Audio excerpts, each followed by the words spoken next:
Hi, I'm Amber Dusek from MakeBabyStuff.com, and I'm going to show you how fun and easy it is to make simple wooden children's toys using a scroll saw. And also at the end of this video I will discuss natural and non-toxic paint and finish options that you can use on your toys that will make them safe for children. First, let's talk about saws. You'll either need a coping saw or a scroll saw. A coping saw is great because they're really cheap. You can get this one for less than $10 at a hardware store. And these are great if you plan to do just one or two toys and want to work in pine or other soft woods. These, you'll be doing all the work with these. You know, it's manual, unlike the scroll saw. So you'll need to clamp down your piece of wood, and you'll be doing the back and forth action that the scroll saw does automatically for you. For this reason, it's tough. It takes a lot of work, especially in working in hardwoods. It can be very difficult. And it's also hard to get a lot of detail or do smaller pieces. So for that reason, I highly recommend investing in a scroll saw if you plan to do more than just a couple toys or if you want to work in hardwoods. Now, scroll saws.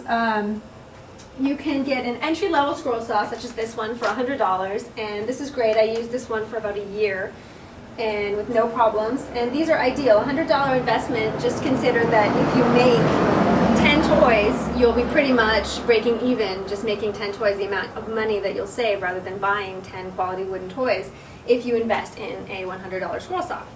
Next, let's talk a little bit about wood. When you first start out, I highly suggest that you start out using pine. It's very soft, so it's easy to cut with the saw, and it's also very cheap.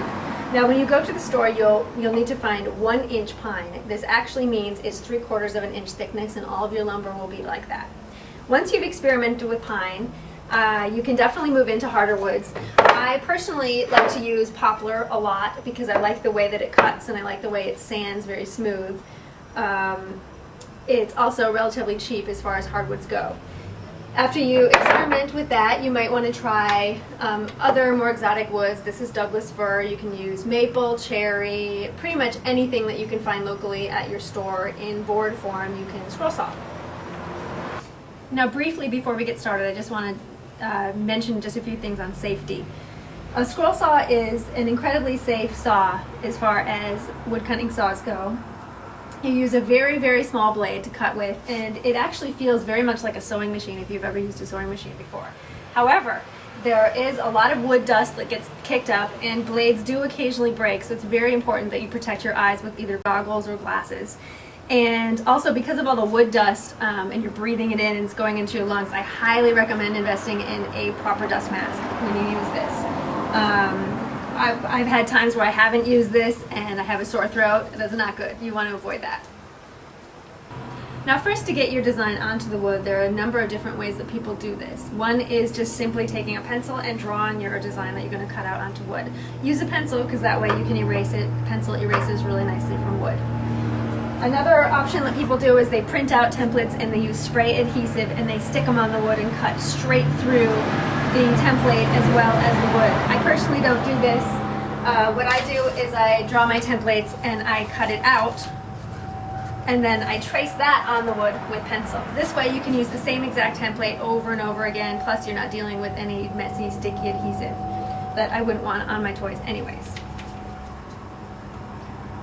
Now that you have your templates traced onto your wood, it's time to start cutting.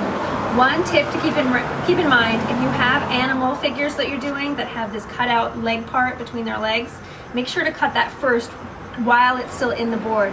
It's a lot easier to manipulate a full board rather than just the little toy manipulating that. Your hands tend to get a lot closer to the blade that way. So first and foremost, gear up.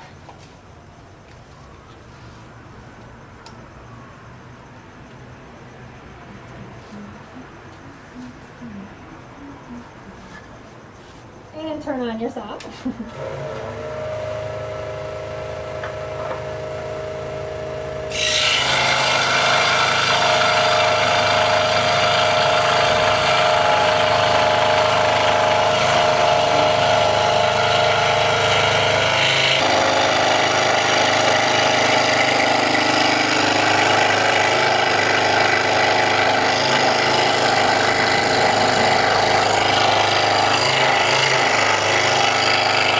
When you're done cutting, your piece should slip right out, and now it's time to sand. Now to finish your wooden toys, you can leave them plain, but even if you leave them plain, don't plan to paint them or do any kind of sealer or anything on them, you still need to sand them because the edges can be quite sharp and splintery from using the scroll saw or the coping saw.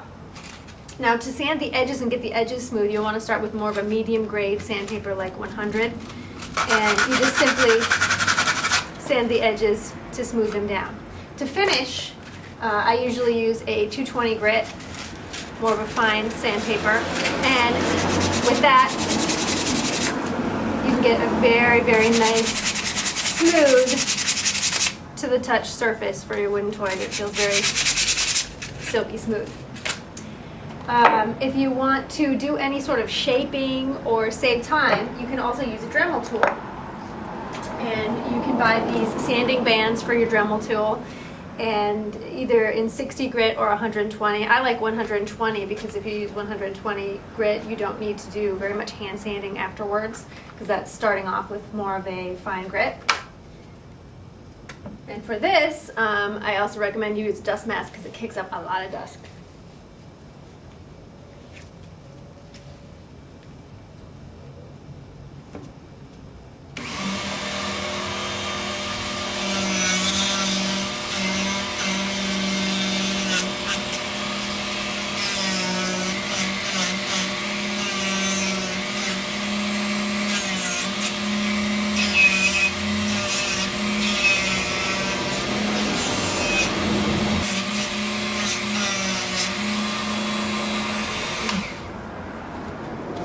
So you can see this is a way to save time and get your edges very smooth very quickly. You'll still need to finish with a fine grade like a 220. It's on the surfaces to make sure that you have a nice smooth surface.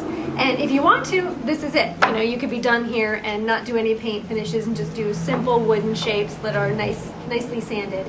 And this would be great for playing with. Finally, let's talk about natural and non-toxic paint options for your children's wooden toys. I do talk about these a lot more in depth on my website and also talk about more options. However, here's a brief overview of some of my favorites that I use. First of all, watercolor paints. Watercolor paints are natural pigments suspended in usually a plant-based binder. If you use the cake pan watercolor paints such as these, you can get nice, subtle and light washes of color. If you want very, very vibrant results, look for the artist watercolors that actually come in tubes. However, the most important thing to do in both of these is to look for the AP certified non-toxic seal on your paints to make sure that they are certified non-toxic. A lot of artist grade paints in any form of paint have not non-toxic varieties. You need to make sure that it has the AP certified non-toxic seal. These are all examples that were painted with watercolor paints. As you can see, the colors are vibrant, but they do have more of a subtle wash of color. Next, let's talk about milk paint. Milk paint, of all of the paints that you might find, is probably one of the most natural. Milk paint are pigments suspended in a cow's milk protein binder. This is important to note because if you are seeking vegan paints, if you have vegan concerns, or for families who have extreme dairy allergies, please do not use milk paint. Milk paint comes in a powdered form, and you simply put the powder in a container, add a little water, and you make your liquid paint. Depending on how much water you use, you'll get different results. If you use a lot of water, you can create a nice subtle wash that looks very similar to watercolors, such as these. These were painted with a milk paint wash. To use less water, you'll have more of a thick paint, and you'll get a very nice opaque paint with milk paint. Next, let's talk about acrylic paint. Acrylic paint is very easy to find. It is pigments suspended in an acrylic binder. This means, yes, indeed, it is a plastic binder. A lot of people have a problem with this. It's not technically natural. It's not as natural as watercolors or milk paints. However, it's still a really great option. No allergy concerns like the milk paint, and it's also quite a bit more color fast than the watercolor, meaning the colors won't fade or bleed or disappear over time. Again, with acrylics, make sure you look for the AP certified non-toxic seal. That's very important, as a lot of artist grade acrylics are not non-toxic, again, depending on the pigments used in them. Acrylics as well, you can use them as is, straight out of the tube, and create very opaque paint looks, or you can add water to them and create washes of color that look very similar to watercolors. Now, after you've finished painting, and once it's dry, especially if you use milk paint mixed with water, or watercolors, or even acrylics mixed with water, it is going to do what's called raising the grain of your wood. This is going to give it a really yucky texture. So you're going to need to take your fine grade 220 grit sandpaper and sand your toys again to get rid of that grain that was raised and give them a nice smooth texture. Once you've done that, now it's time to seal your toys. Again, I talk a lot about different sealers and a lot more options on my website. However, here's just an overview of my favorite and also the most commonly used sealers that are affordable and easy to find to seal toys. First, my favorite that I use is actually a beeswax sealer. I like it because it's natural, it seals really well, and it's relatively easy to find. I actually make mine from beeswax and a variety of oils. You can find recipes for doing this very easily online. And if you don't want to make yours, one company that I highly recommend is 3 Beautiful Bees beeswax polish. It goes on very smoothly. It's very very soft like butter, and you just rub this on your toys and it seals in the paint. Other options are, a lot of people use mineral oil, and mineral oil is great because it's cheap and you can find it at a drugstore. It's also, it doesn't have any allergy concerns. However, mineral oil, as you may know, is a petroleum byproduct, so a lot of people do not use it for that reason. I personally do not use mineral oil, but it is an option to consider.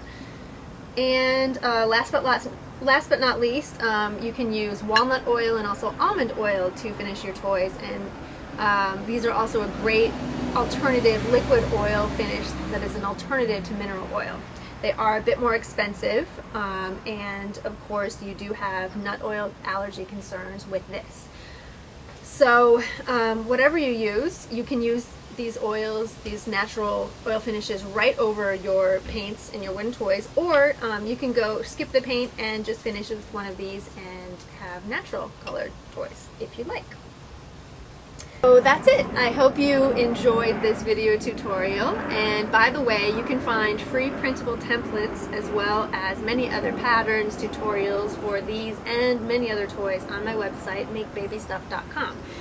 I hope that this has inspired you to try out wooden toy making and opens up a whole new world of wooden toy making for you and your family.